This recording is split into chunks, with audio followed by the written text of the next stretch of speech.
And welcome back to more Super Mario Sunshine! So last time, we collected the 2 hidden shine sprites and a few blue coins from Gelato Beach. So this time we're heading back there for the 100 coin shine sprite and the remaining blue coins.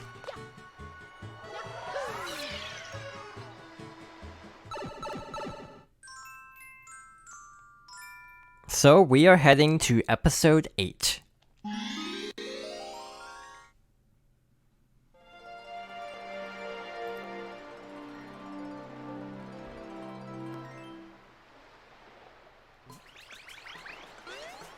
I'll be honest, I like Gelato Beach as an area on a casual playthrough, but completing it I find to be a little bit of a pain. Obviously the Watermelon Festival speaks for itself, but I also don't like the blue coins and 100 coins of this area.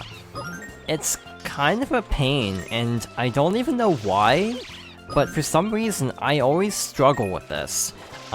So I'm hoping this goes relatively smoothly. I'm not exactly holding out too much hope that it will go without any major issues, but let's see how this ends up. So far so good. I can't find the blue coin. There it is. For some reason, this particular one always gives me a little bit of trouble, where I can't exactly pinpoint its exact location. And I feel like this is definitely a case where just certain blue coins are just excessively cryptic, where it's like, oh, just spray the beach with water, except the area is entirely beach, so you might be here for a while if you don't have a general idea of where it is. Even in-game hints would be really nice, like, even just some character who told you where blue coins could be, but just general advice, that would be really nice. But yeah, there's basically no indication. So, next up, we have a blue coin that I forgot about, because it's actually kind of remote. This one is interesting, because it's only in episodes 2 onwards, because there's a sand castle here in episode 1. So yeah, there are weird stipulations to so many blue coins as well, that make them also needlessly tricky to find. We're actually doing okay on coins. 8 coins already is not too terrible. The reason I picked the Watermelon Festival is, if you take the smaller watermelons to the pier, you can get coins. Obviously, these are too small. Okay, that happens occasionally where it'll just break on the pier. I'm really happy that did not happen when I actually got a first try on getting the large watermelon down the hill. This is still technically a way that you can get coins. I would advise against doing this because it honestly would take forever, just repeatedly breaking the watermelons against walls. That's bad. By the way, a word of advice would be to use the Dune Buds to take out the Cataquacks permanently, so you have more breathing room for actually maneuvering through the various areas of Gelato. This works for the lower level, not so much the upper level where I don't think there are any Dune Buds. Oh no, that's too small. Tiny, really. I guess I'll have to choose one of those 3 over there. So he just flings the coins all over the place. This probably isn't a great way to get coins, just because of the variability of where they'll land. But yeah, that is still a viable way to get coins, but yeah, it just doesn't feel like there are good, consistent options, like, anywhere in this level. And that's kind of my big issue with it. So this one's interesting. I feel like you're supposed to use the turbo nozzle, but it's actually not necessary at all. Instead, you can just slide over here. No problem, actually. That was actually a very slow attempt, and it still worked. So not too bad. So let's do the same for this one. Like so. For a lot of the ones with corresponding points where you have to get there in a specific amount of time, I would also advise to try to spray the wall from a distance, so you have a bit of a head start. So with that one, let's head over here. This is where the next watermelon is, by the way. but also a lot of coins, because if we jump here, we get a lot of coins from this spot. I actually don't think that's all of them. I think it's supposed to drop more than that. There we go. That's really weird. I'm not even sure how you're supposed to figure this out on a casual playthrough, if I'm being honest. By the way, I actually double-checked the sunglasses Pianta, and two things. He will give you sunglasses starting, after you get 30 Shine Sprites. So, another thing worth pointing out is I actually forgot a level. Gelato Beach is another one where you can't get sunglasses because there's a sunset setting there, so no need to wear sunglasses at night. So yeah, every area except Pianta Village, Night, Noki Bay, and Gelato Beach have sunglasses vendors. And he'll also offer a special reward for 100%. Is it worth getting every blue coin in Shine Sprite? Maybe not, but it is nice to actually get a completion bonus, albeit a slightly lackluster one, I suppose. So this one I actually find to be a little bit tricky. I'm actually stuck in the sand. That explains why I wasn't able to move. So we have to use this little swing here. We actually need this for an actual Shine Sprite in Pianta Village once we eventually get back there. By the way, this is also a good place to get coins, because there are a ton of coins on top of these tree branches. But yeah, you can get stuck in the sand if you fall from high up enough. I'm pretty sure that's a thing in a lot of 3D Mario games. Honestly, this section here gives me a lot of trouble. Trying to basically jump high enough to reach the top of these trees. On very narrow platforms, basically, trying to perform like a side flip or a spin jump. It's not easy. I thought I was actually going to get stuck in the sand again. But next up we have a few in the water. For some reason, some of the blue coins in the water will not appear in episode 5. I honestly don't have an explanation for that. It doesn't exactly make sense to me, because, like, I'm not sure why Il Piantissimo being around would make fish all the way over here not appear, but it does, so, you have to be in any other episode, apparently. So there's one more, coin, somewhere around here. It might actually be— oh, there it is. I got the turbo nozzle for this because I thought it'd be a little bit easier to approach the fish quickly, instead of having to slowly swim after them. It didn't really make that big of a difference, actually. So next up, we want to go over here. We can actually see little drop shadows of coins. So under here are a bunch of regular coins and a few blue coins as well. So we're halfway there to the Shine Sprite, so that's good. Sadly, our progress will probably start to slow down considerably soon. Because the last few are a little bit tricky. On the way there, I am going to double check with the Cataquacks, but just to demonstrate also, that is how you're supposed to defeat them. They will only drop one coin. I actually can't recommend defeating Cataquacks like that until you get the coin, because the coin itself will go flying, and it'll be probably a little bit tricky to actually reach in time. So it's generally, I think, a little bit better to get the coin first. There's an M on this cliff, along with some coins, and another rocket nozzle. I'm not sure why two are so close together, but there we go. So next, we have a bunch we can get with the rocket nozzle, or we could just end up getting thrown infinitely by a Cataquack. That also is an option, I suppose. I feel like I'm playing Mario Kart Double Dash, or Wii, because Peach Beach is a level there as well. Mario Kart Double Dash is a really weird game because its physics are basically unlike any other Mario Kart. Like how drifting works is entirely different, and it's really hard to get used to after playing a lot more of the conventional Mario Karts.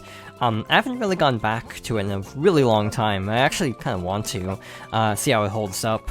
But yeah, it is a very different game, and I feel like that just sums up the GameCube in general, is in some ways it was actually a fairly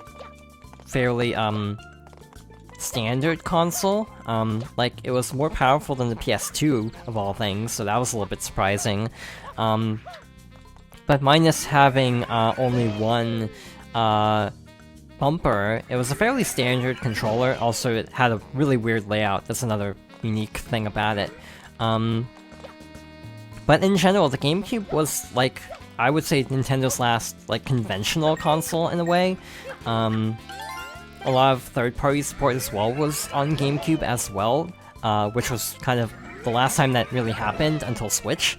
But yeah, a lot of GameCube games from Nintendo were really unique. By the way, this is actually my least favorite blue coin here, because of how remote it is, and how my depth perception is really bad, so actually landing on top of this rope can be a little bit tricky. By the way, there are also coins here. I actually don't recommend going for these, and we'll try. And we did not get anywhere close to enough momentum to actually reach those, but we tried. But yeah, in general, I feel like the GameCube was such a unique console, in terms of its library. Like, a lot of risks were taken with the GameCube, despite it being fairly conventional in other regards. It's kind of a weird mix of both styles, instead of like the Wii, which was very unconventional through and through, and like, Wii U also tried to be a little bit more in the middle, but not successfully, and then the Switch actually kind of achieved what the Wii U set out to do, I think. Yeah, the library of the GameCube has a lot of really quirky games. Like, I think of Chibi Robo as a really good example. By the way, these coins can clip inside of walls, so be careful. I would recommend fighting Cataquacks away from walls because of that. Like so. That almost clipped. That was really close, actually. And, if my math is correct, we should only have one more blue coin here, and that should be at the watermelon cabana. So let's start pushing this over to finish up getting the gold coins. This honestly went way smoother than I thought. It helped that I already got 10 of the blue coins, so we only had 2/3 of them left. So yeah, on the whole, this went remarkably smoothly compared to my normal runs of this mission. This Cataquack is very persistent. Didn't even have a coin anymore. This might be enough coins, actually. Again, I've never been able to get those coins up there. That would obviously save a lot of time, because there are quite a few up there. Well, that's not bad, but not great either. It's not bigger than any of those three over there. Is that enough? That is barely not enough. Oh, goody. So this is what always happens to me in this level. I end up getting, like, 1 or 2 coins away, and then I spend a ridiculous amount of time trying to find the last few coins I need. Okay, that's 1. So also while we're here, we need a fruit. Any fruit will do for this, by the way. I'm just getting a coconut because it's really close by. By the way, since we're approaching the cabana with a fruit, this is a great time to mention that if you use a coconut, and hover very specifically towards the roof of this place, you can actually clip into where the Shine Sprite is, and this is actually a speedrun trick. It basically lets you bypass everything to jump straight to episode 7, because the game thinks you've cleared episode 8, so it unlocks all the other levels, and because episode 7 is the only prerequisite for unlocking Corona Mountain, all you have to do is basically beat episodes 8 and 7 to actually complete this area in speedruns.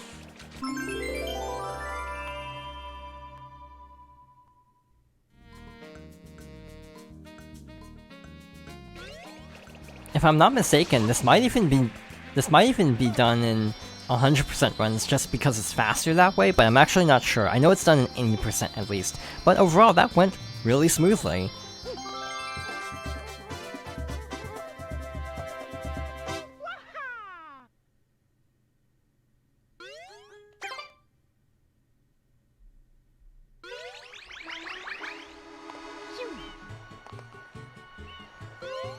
Alright, so that takes care of Gelato Beach. So next up is Pinna Park. We're going to do this level in a slightly peculiar order just because of how it's laid out. We'll be going to episode 2 twice, once for the actual hidden shine sprite and once for the 100 coins. So let's get started on that.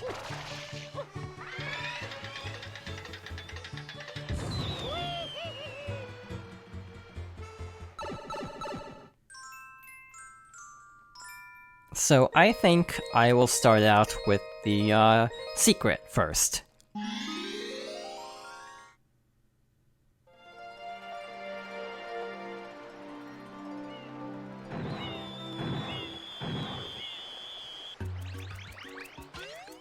So long story short, the bullet bills drop coins, therefore if you destroy them with F.L.U.D, you'll get a ton of coins really quickly.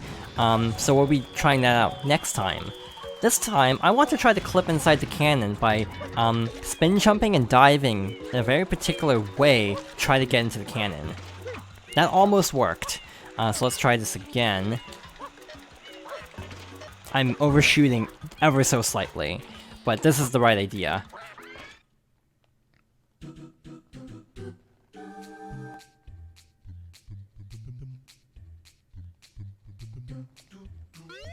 That honestly saves a lot of time from having to fight Monty Mole, so let's actually go through the secret now.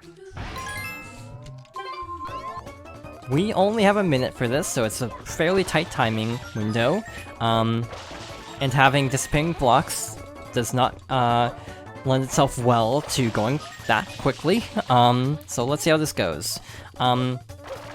Like before, there's an area over there, with the little Yoshi block pattern, and I actually realized off-screen what it is. It's basically to catch you if you fall. Basically, the first time you go through the sliding section, they give you a place to land, and then in later variants, they take that away. It kind of makes sense as a way to kind of ease you into the mechanics of this sliding section. So you basically have a buffer if you fall here, but you don't have that buffer for the actual getting to the shine sprite. So this sucks, we have to just kind of wait, so that's not great, but we definitely have time.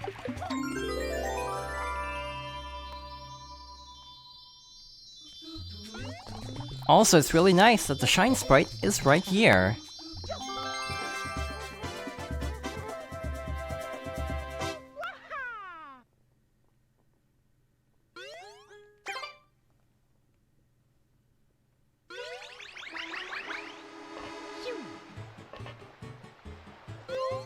So next time, we'll do our best to finish up Pinna Park.